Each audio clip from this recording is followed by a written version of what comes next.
খাবো মনি, আপনার লেগে দুধ নিয়ে এসে।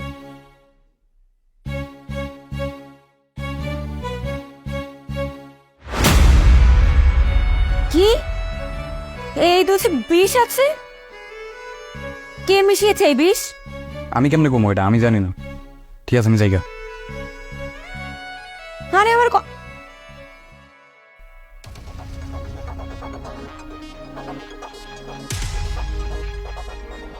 কি হলো? এখনো দুধ খাওনি কেন?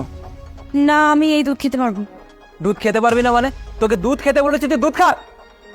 না। এই দুধে বিষ মিশানো, আমি এই দুধ খেতে পারবো না। দুধ খেতে পারবি না মানে? তোকে আমি দুধ খেতে বলেছি, তুই এক্ষুনি আমার সামনে দুধ খাবি। দুধ খা। আরে আপনি আমার সাথে এরকম তুই তো করে কেন করছেন? এই তুই তো করে করবো না মানে?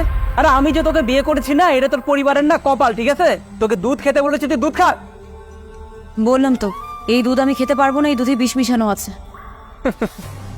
তার মানে তুই জেনে গিয়েছিস না যে দুধের মধ্যে বিষ আছে? হ্যাঁ, এই দুধে বিষটা আমি মিশিয়েছিলাম, কারণ আমি চাই তোকে মেরে ফেলতে। কারণ তোকে তো আমি এমনি এমনি বিয়ে করবো না। আমি তো তোকে বিয়ে করেছিলাম শুধুমাত্র তোর এই সম্পত্তির জন্য। তুই মরে যাবি, তারপর তোর সমস্ত সম্পত্তি আমার নামে হয়ে যাবে।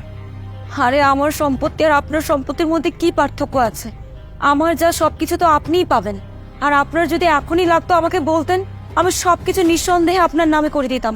তার জন্য আপনার আমাকে বিষ খাইয়ে মারার প্রয়োজন ছিল না। তাই আগে জানলে তো এত কিছু করার কোনো দরকারই হতো না। যাই হোক, তুই যখন নিজে থেকে আমাকে তোর সম্পত্তিগুলো দিয়ে দিতেই চাইছিস, তাহলে তো আমার আর কিছুই করার নেই।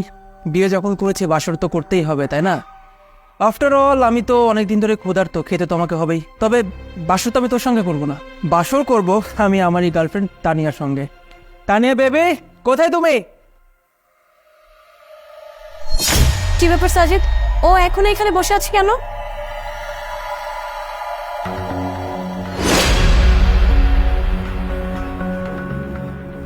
অনেক দিন ধরে না অপেক্ষা ছিলাম তোমার সঙ্গে কবে বাসর করব।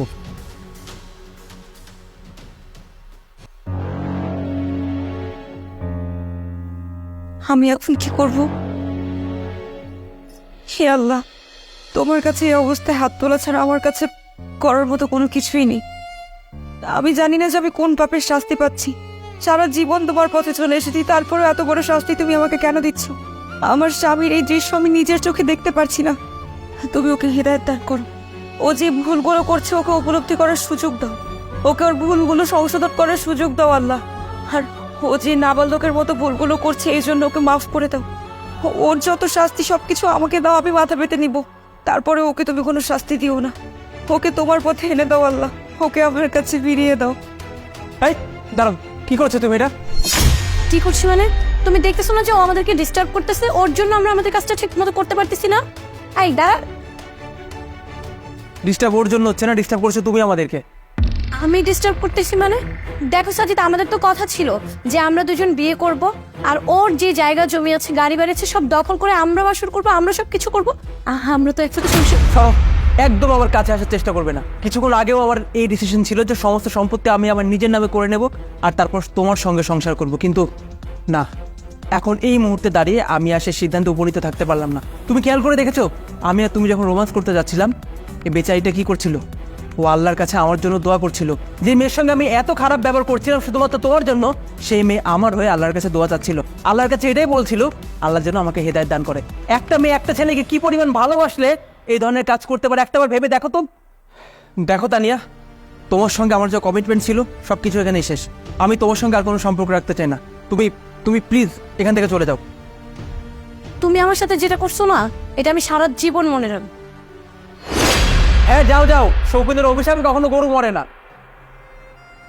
আয়া, আসলে তোমার কাছে আমি কোন মুখ নিয়ে ক্ষমা চাইবো সেটা আমার জানা নেই, কিন্তু তারপরও তুমি প্লিজ দয়া করে আমাকে ক্ষমা করে দিও। আসলে আমারই ভুল ছিল, জানো তো। আজকে আমাদের বাসর রাত, আর এই রাতে তোমার সঙ্গে এমন একটা ব্যবহার করতে হবে। আচ্ছা, আমি আমি খুব বেশি লজ্জিত। আরে তুমি থাম না, এরকম করা লাগবে না। তুমি যে তোমার ভুল বুঝতে পেরেছো এটাই অনেক। আল্লাহর কাছে অনেক লাখ লাখ শুকরিয়া যে আমার স্বামীকে আমার কাছে ফিরিয়ে দিয়েছে। আল্লাহ তোমার সুগতি দান করেছে, এটাই।